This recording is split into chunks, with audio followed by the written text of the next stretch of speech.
वो अचानक डर के मारे झटके से जाग उठा। जैसे ही उसने नीचे देखा, उसके मुंह से चीख निकल गई। उसकी असली टांगों की जगह अब उसके शरीर से मैकेनिकल टांगे जुड़ी हुई थी। गुस्से और डर से पागल होकर उसने दरवाजे को इतनी जोर से लात मारी कि वह टूटकर खुल गया और वो भागता हुआ सड़क पर निकल आया। बाहर खड़े लोगों ने तुरंत उस पर बंदूकें तान दी, लेकिन उसी पल उसे अपनी नई टांगों के अंदर एक अजीब और बेहद ताकतवर शक्ति महसूस हुई। एक ही सेकंड में वह सैकड़ों मीटर दूर पहुंच गया। उसकी रफ्तार इतनी खतरनाक थी कि गोलियां भी उसका पीछा नहीं कर पा रही थी। उसका नाम निक था। कुछ दिनों पहले तक वह मैसाचुसेट्स इंस्टीट्यूट ऑफ टेक्नोलॉजी का छात्र था। पढ़ाई में टॉपर और हैकिंग में एक्सपर्ट। एस्ट्रोनॉमी से लेकर जियोग्राफी तक शायद ही कोई चीज हो जो उसे नहीं पता हो। लेकिन बचपन से ही उसकी टांगों में एक बीमारी थी जिसकी वजह से उसे हमेशा बैसाखियों के सहारे चलना पड़ता था। उस दिन वह अपनी गर्लफ्रेंड हेली और अपने दोस्त जोना के साथ रोड ट्रिप पर था। वे लोग हेली का सामान शिफ्ट करने में उसकी मदद कर रहे थे। तभी शाम के समय निक को एक रहस्यमयी हैकर का मैसेज मिला। दोनों के बीच लंबे समय से ऑनलाइन लड़ाई चल रही थी,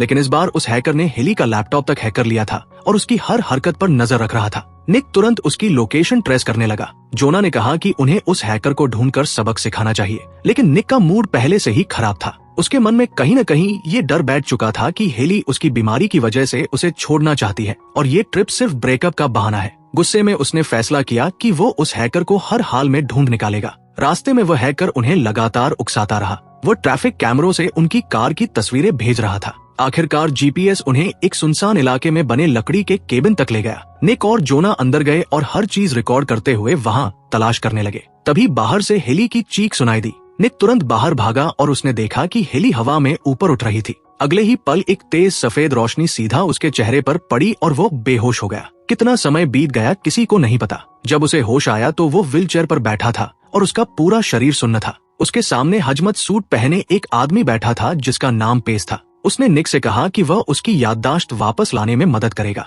पेस ने बताया कि वे लोग एलियन लाइफ फॉर्म्स के संपर्क में आए थे और शायद संक्रमित हो चुके हैं। कई दिनों तक डॉक्टर उससे सवाल पूछते रहे, लेकिन निक को समझ नहीं आ रहा था कि आखिर उसके साथ हो क्या रहा है। वो बार बार हेली और जोना के बारे में पूछता, लेकिन कोई उसे कुछ नहीं बताता। फिर एक सुबह जब उसे डॉक्टर के पास ले जाया जा रहा था, तभी उसने एक कमरे में हेली को बेड पर पड़े देखा। वो उससे मिलना चाहता था, लेकिन डॉक्टरों ने उसे रोक दिया। बाद में जब वो अपने कमरे में वापस लौटा तो उसे बगल वाले कमरे से अपने दोस्त जोना की आवाज सुनाई दी। उसने जोना को पुकारा और कहा, आज मैंने हेली को देखा, लेकिन उन्होंने मुझे उससे मिलने नहीं दिया और मैं अपनी टांगों को महसूस भी नहीं कर पा रहा। जोना ने उसे बताया कि डॉक्टरों ने उसे कोई अजीब सा ड्रिंक पिलाया था और उसके बाद से उसका दिल सामान्य महसूस नहीं हो रहा। अब दोनों ने फैसला किया कि वे आसपास जो भी देखेंगे उसकी जानकारी एक दूसरे को देंगे। इसके बाद निक हर चीज पर नजर रखने लगा। कौन सा कोड कौन सा दरवाजा खोलता है, कौन लोग उनसे बात करने आते हैं, कौन कहाँ जाता है, वो सब याद करने लगा। कुछ समय बाद डॉक्टर उसे फिर अपने पास ले गए।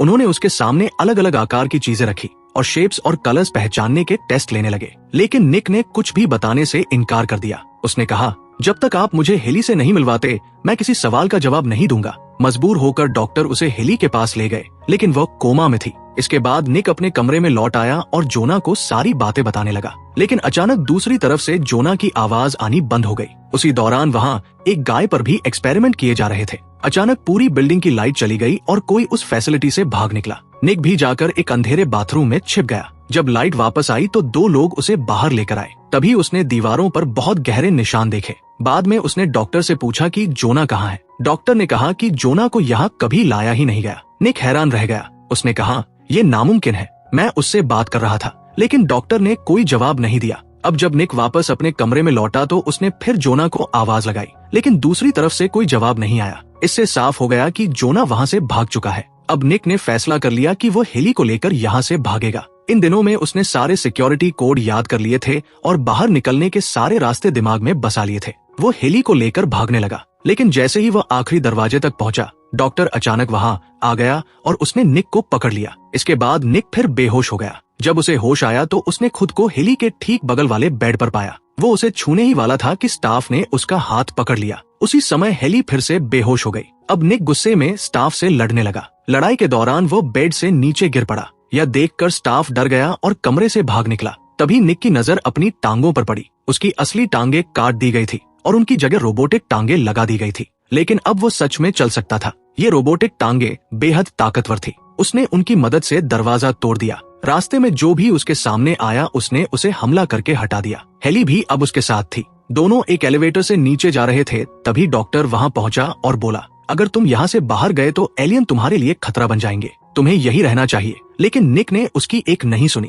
एक लंबे सुरंग जैसे रास्ते से गुजरने के बाद आखिरकार वो फैसिलिटी से बाहर निकल आया। जैसे ही वे बाहर पहुंचे, हेली को भी होश आ गया। दोनों ने आसपास देखा तो पाया कि वे एक सूने और वीरान इलाके में थे जहां दूर दूर तक कुछ भी नहीं था। काफी देर तक चलते रहने के बाद उन्हें सड़क दिखाई दी जहां एक कार आई। उन्होंने ड्राइवर से लिफ्ट मांगी। कार में एक बूढ़ी औरत बैठी थी और उसने उन्हें बैठा लिया, लेकिन कुछ दूर जाने के बाद वो अजीब बातें करने लगी। फिर उसने अचानक सड़क के बीचों बीच कार रोक दी और डरावनी हंसी हंसने लगी। यह देखकर निक और हेली घबरा गए और तुरंत कार से उतर गए। पास ही एक गैस स्टेशन था। निक हेली को वहां ले गया और उसे एक ट्रक के पास बैठा दिया। खुद वो फोन से अपने घर कॉल करने की कोशिश करने लगा, लेकिन फोन खराब था। तभी उसकी नजर उस ट्रक पर पड़ी जिसके पास उसने हेली को बैठाया था। वो ट्रक अब वहां से जा रहा था और हेली उसके अंदर थी। निक तुरंत समझ गया कि ट्रक ड्राइवर डॉक्टर के लिए काम करता है और हेली को वापस उसी फैसिलिटी में ले जा रहा है, इसलिए वो तुरंत ट्रक के पीछे भागने लगा। सबसे चौंकाने वाली बात ये थी कि अपनी रोबोटिक टांगों की वजह से वो इंसानों से कहीं ज्यादा तेज दौड़ सकता था।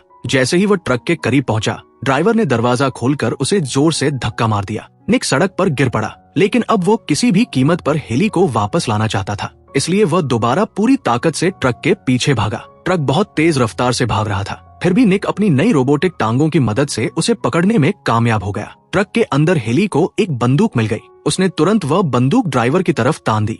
इसके बाद दोनों ट्रक ड्राइवर को बाहर फेंक देते हैं और खुद ही ट्रक लेकर वहां से भाग निकलते हैं। बहुत लंबी दूरी तय करने के बाद वे एक ऐसी जगह पहुंचते हैं जहां सड़क पूरी तरह खत्म हो जाती है। मजबूर होकर उन्हें वापस मुड़ना पड़ता है, लेकिन तभी निक को एहसास होता है कि वे फिर से उसी सड़क पर लौट आए हैं। उसी समय उन्हें पास में एक विजिटर सेंटर दिखाई देता है। जब वे अंदर जाते हैं तो वहां उन्हें उस इलाके का नक्शा मिलता है। नक्शा देखकर उन्हें पता चलता है कि पूरे इलाके में सिर्फ एक ही सड़क मौजूद है। निक कुछ भी समझ नहीं पाता और इसी बीच हेली की हालत लगातार बिगड़ती जा रही होती है, इसलिए दोनों फैसला करते हैं कि वे रात वहीं बिताएंगे। उस रात जब वे वहां छिपे हुए थे, तभी अचानक डॉक्टर के आदमी वहां पहुंच जाते हैं। निक और हेली उनसे छिपने लगते हैं। तभी छिपते हुए उन्हें अपना दोस्त जोना दिखाई देता है। वही जोना जो पहले फैसिलिटी से भाग निकला था, लेकिन अब उसके हाथ पूरी तरह बदल चुके थे। उसके दोनों हाथ रोबोटिक बन चुके थे, ठीक वैसे ही जैसे निक की टांगे रोबोटिक थी। इसी वजह से जब जोना पहले वहां से भागा था तो दीवारों पर इतने गहरे निशान बने थे।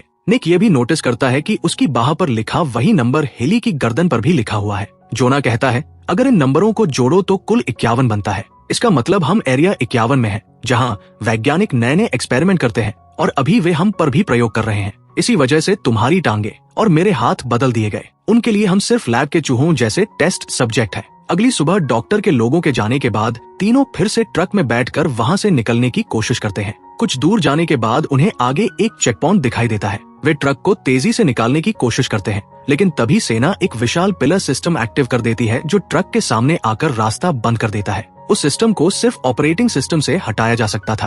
अब जोना ट्रक से उतरता है और उस कमरे तक पहुंच जाता है जहां लैपटॉप रखा हुआ था, लेकिन जैसे ही वो पिलर हटाने वाला होता है, एक गोली उसके चश्मे पर लगती है। उसकी नजर धुंधली हो जाती है। अब वह ना कोड डाल सकता था और ना ही सिस्टम हैक कर सकता था। मजबूर होकर वो वापस बाहर आ जाता है। इसके बाद वह अपने रोबोटिक हाथों की जबरदस्त ताकत का इस्तेमाल करता है और पूरे पिलर को तोड़कर चकनाचूर कर देता है। इस तरह निक और हेली वहां से भागने में कामयाब हो जाते हैं, लेकिन जोना पीछे रह जाता है। उसे कई गोलियां लग चुकी होती है। जोना की कुर्बानी देखकर निक और हेली दोनों की आंखों में आंसू आ जाते हैं। अब दोनों लगातार आगे बढ़ते रहते हैं और आखिरकार उनके सामने एक विशाल पुल दिखाई देता है, लेकिन उस पुल के ठीक बीचों बीच डॉक्टर खड़ा होता है। उनका ट्रक डॉक्टर तक पहुंच भी नहीं पाता कि तभी डॉक्टर के आदमी सड़क पर कुछ फेंक देते हैं, जिससे ट्रक के टायर फट जाते हैं और ट्रक पलट जाता है। हेली बुरी तरह घायल हो चुकी होती है और वो बेहोश हो जाती है। उसी समय एक हेलीकॉप्टर वहां आता है और हेली को अपने साथ ले जाता है। निक भी बुरी तरह घायल था, लेकिन वह अपनी पूरी ताकत लगाकर एक बार फिर खड़ा हो जाता है।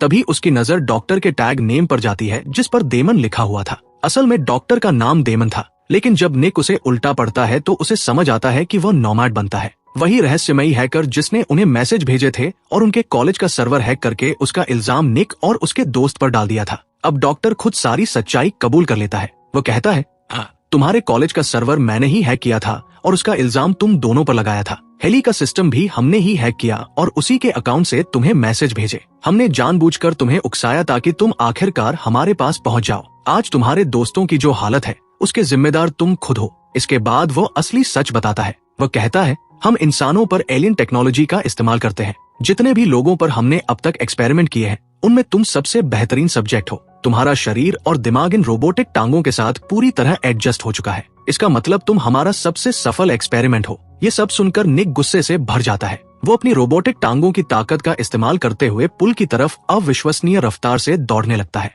उसकी स्पीड इतनी ज्यादा हो जाती है कि अचानक वह एक अदृश्य दीवार से टकरा जाता है। उस टक्कर की वजह से वह दीवार के दूसरी तरफ पहुंच जाता है। जब वह पीछे मुड़कर देखता है तो डॉक्टर वहीं खड़ा होता है। डॉक्टर अपना हेलमेट उतार देता है और तब निक को पता चलता है कि वह इंसान नहीं है, वो असल में एक रोबोटिक एलियन है। इसके बाद निक अपने सामने देखता है और वहां उसे आउटर स्पेस दिखाई देता है। उसी पल उसे समझ आता है कि वह पृथ्वी पर नहीं है बल्कि एक एलियन स्पेसशिप के अंदर मौजूद है। उस स्पेसशिप का नंबर भी 23,541 था, बिल्कुल वही नंबर जो उसकी बाह और हेली के कंधे पर लिखा हुआ था। इसका मतलब यह कभी भी एरिया 51 नहीं था। असल में ये रोबोटिक एलियंस का एक विशाल जहाज था और वे इंसानों पर अपनी टेक्नोलॉजी का परीक्षण कर रहे थे। इसी के साथ फिल्म की कहानी खत्म हो जाती है।